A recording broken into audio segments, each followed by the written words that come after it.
Salut à tous, on est prêt, 29e défi, des défis on est prêt. Je suis Christophe, agriculteur, et on va faire un petit peu le bilan de ce qui a été dit ces quasiment 30 derniers jours, des défis que je vous ai présentés chaque jour, des choses à faire qu'on peut faire chacun de notre côté mais aussi tous ensemble chaque jour. Je vais faire un peu le point d'une première chose aujourd'hui, puis je ferai la suite pour le final, le bouquet final demain. Et donc on va parler, hier je vous ai parlé de transport en commun, etc. Je vous ai parlé de différents transports, donc je vais parler un petit peu des transports aujourd'hui qu'on peut agir tous ensemble et chacun de notre côté, et vous donner mon avis. Et donc il y a encore beaucoup de choses à faire. Je pense que déjà il faut améliorer les transports en commun, la régularité, les transports, l'efficacité et l'organisation, parce qu'aujourd'hui il y a beaucoup trop de problématiques.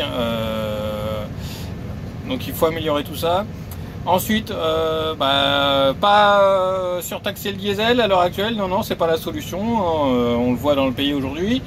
Par contre, privilégier effectivement des carburants, privilégier peut-être des plus petites voitures, et pas forcément des voitures électriques, parce que tout le monde n'a pas les moyens de s'acheter des voitures électriques, mais tout simplement des voitures à plus petit moteur qui consommeraient moins, feraient déjà d'énormes bénéfices environnementaux.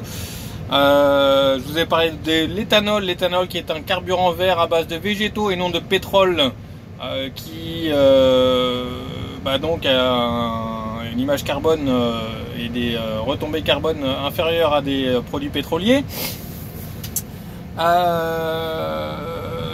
Les vélos, tout simplement la marche, effectivement, on a deux jambes, c'est fait pour quoi? C'est fait pour marcher. Donc les vélos électriques c'est bien, mais encore une fois ça utilise des batteries, c'est fabriqué sans doute à l'autre côté de la planète, donc le bilan carbone n'est pas forcément bon.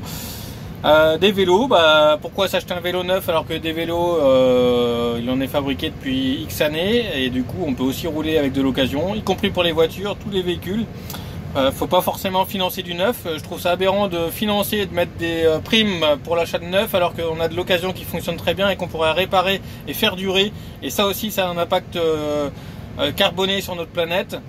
Effectivement, ça fait de l'emploi, sauf que du coup, ça pollue. Il faut dire clairement les choses. Il faut peut-être réfléchir du coup autrement à tout ça.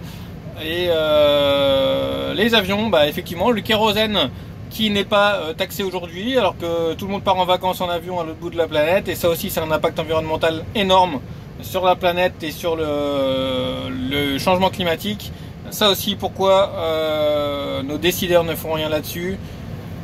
Voilà, c'est différentes choses, j'en ai sans doute oublié, il y a beaucoup plus de choses à dire sur ça, mais c'est les choses qu'on peut faire chaque jour. Après il y a effectivement la gestion de nos déchets, je vous ai parlé de prendre des poules, de faire un petit peu de compost. Enfin, quand je dis compost, c'est pas forcément du vrai compost, c'est tout simplement de éviter de mettre vos déchets ménagers à la poubelle. Si vous avez des jardinières, etc., vous les mettez dedans, elles vont être décomposées avec la faune biologique, la faune qu'on trouve dans les sols, tout simplement, des vers de terre, etc., des champignons, enfin tout ça va les dégrader, et ça fera de l'engrais naturel qui aura fait 0 km. Et ça encore, c'est une incidence climatique énorme si on le fait chacun de notre côté. Voilà, je vous laisse après regarder les vidéos que j'ai faites tout au long de ces journées. Voilà, c'était un premier bilan des choses à faire, des choses qu'il y a encore à faire, c'est que le début. Et voilà. Allez, bonne journée, salut!